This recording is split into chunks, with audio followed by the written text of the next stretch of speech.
जाऊ शकतात आणि जाण्याची गरज असं मला वाटत नाही. आज ग्रामीण भागात सुद्धा आंदोलनं होत आहेत. राज्यातल्या आणि देशातल्या अनेक शहरांमध्ये ही आंदोलनं होत आहेत. विद्यार्थी झुंडीच्या झुंडीने बाहेर पडत आहेत आणि कालच एक मी व्हिज्युअल बघितलं की एक तरुणी त्या पोलिसांच्या गाडीसमोर एकटी उभी राहिली होती इथेच बाजूला.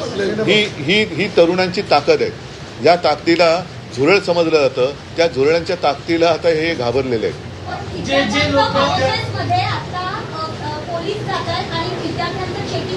कुठे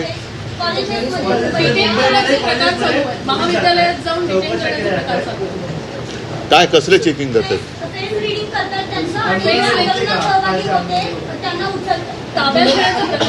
काही तासासाठी डिटेन करतात आणि सोडतायत, कोणी घाबरत नाही. पण त्यांना काल पण आम्ही पाहिलं, काल मी आणि अमितच गेलो होतो पोलीस. आता देश भीतीच्या पलीकडे गेलेला आहे. आणि काल सुद्धा मी तिथे ज्यांना भेटलो ना, एक तो तुमच्याच माध्यमातून बघितलं, तो एक मुलगा उभा आहे ना, मारो मारो मारो, तो नागपूरचा मुलगा आहे. तो भेटला मला. तो काय करतील मारून मारून, काय काय करतील, आणि असं जगून तरी काय फायदा. म्हणजे हे लोक आता त्या भीतीच्या पलीकडे गेलेत. त्याच्यामुळे चेकिंग, तुम्ही त्यांची मनं नाही ओळखली, शरीर किंवा कपडे चेक करून काय करणार? त्यांच्या मनात काय चालले ते ओळखा ना.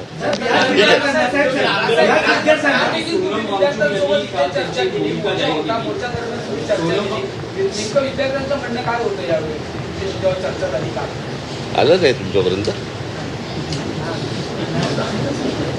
त्यांनी व्हिडिओ काढले होते ना. म्हणणं आहे की विद्यार्थ्यांवर ज्या केसेस आहेत त्या मागे घेतल्या तर आपण आंदोलन किंवा उपोषण संपवतो. तुमचं विरोधी पक्षाचं काय म्हणणं आहे की याचा लॉजिकल एंड म्हणजे धर्मेंद्र प्रधान यांचा राजीनामा तेव्हाचे आंदोलन थांबेल, की सरकार असं म्हणते की चर्चा करायला या, लोकसभेत संसदेत यावर चर्चा होईल आणि त्यानंतर मग पुढचा निर्णय घेण्यात. आता तिकडे नाही, आता प्रत्यक्षात तिकडे काय चाललंय? कारण मी मागे प्रेस कॉन्फरन्स घेतली होती. नाही, मी इथेच बोललो होतो. मला वाटतं की काही वर्षांपूर्वी म्हणजे 2018 साली एक जी डी अगरवाल नावाचे गृहस्थ होते. ते गंगेसाठी उपोषणाला बसले होते. सरकारने लक्ष नाही दिलं. 115व्या दिवशी त्यांनी प्राण सोडला. गंगा आणखीन वाईट झाली. म्हणजे करोनाच्या काळात तर मग गंगेमध्ये मृतदेह पण सोडले गेले. या सरकार हे निर्दयी आहे. मी वांगचुकना त्यांना तिथून हलवण्याच्या आधी 1-2 दिवस आधी फोनवरनं बोललो होतो आणि मी त्यांना हेच सांगितलं होतं की आपण उपोषण सोडा. कारण उपोषण कोणासमोर करायचं? ज्यांना काहीतरी संवेदना आहेत.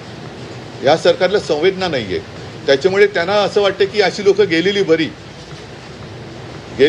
म्हणजे एकदा काय ते सगळं स्मशान शांतता होऊ द्या. पण तसं दिसत नाही आहे. अनेक जण आता प्रत्येकाच्या मनामध्येही ठिणगी पेटलेली आहे.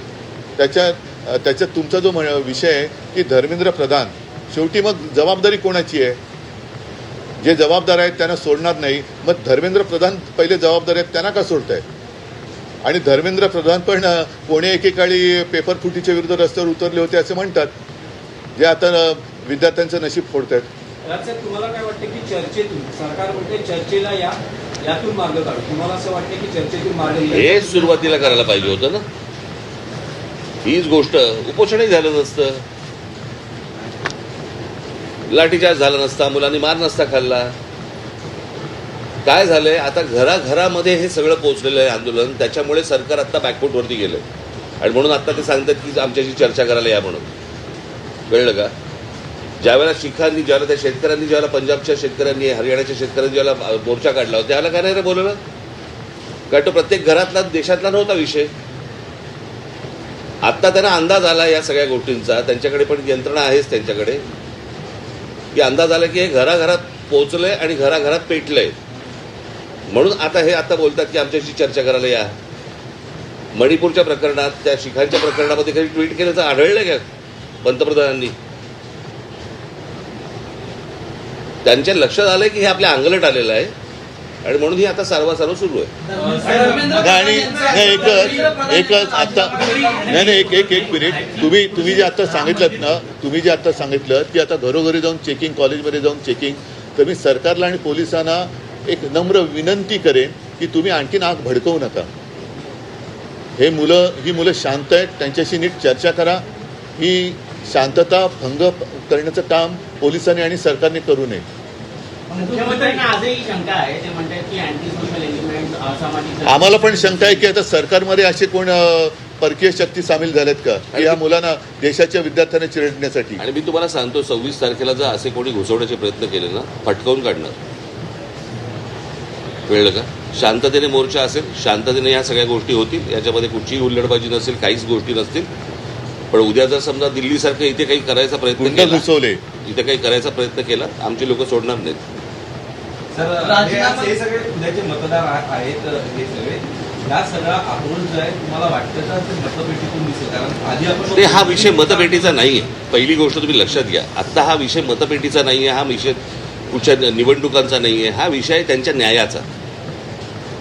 कळलं का? उद्या परीक्षेला बसलेले हे सगळे विद्यार्थी उद्या विद्यार्थी आत्महत्या करतात, याचा अर्थ काय समजून घ्या ना. इथे मतपेटीचा विषय येतो कुठे? पण ज्या प्रकारचं देशामध्ये सत्ता राबवली जाते त्याच्या विरुद्धचा राग हा मला असं वाटतं प्रत्येक राज्यांमधून बाहेर येतोय. ही सर्वात महत्वाची गोष्ट आहे. पीएमच्या निवासस्थानी आंदोलन झालं. एकनाथ शिंदे असं म्हणतात की काय घातपात जाऊ दे, करायचा त्यांची कुवत हे बघा त्यांच्या विरुद्ध, हे बघा आंदोलनाची तुलना अतिरेक्यांशी केली. त्यांच्या बरोबर तुम्ही त्यांच्या विरोधात काही बोललात की तुम्ही देशद्रोही असता, अँटी नॅशनल असता. कोणी केली? सदाभाऊ खोत असतील. अरे जाऊ दे, त्यांची कुवत आहे का? चल.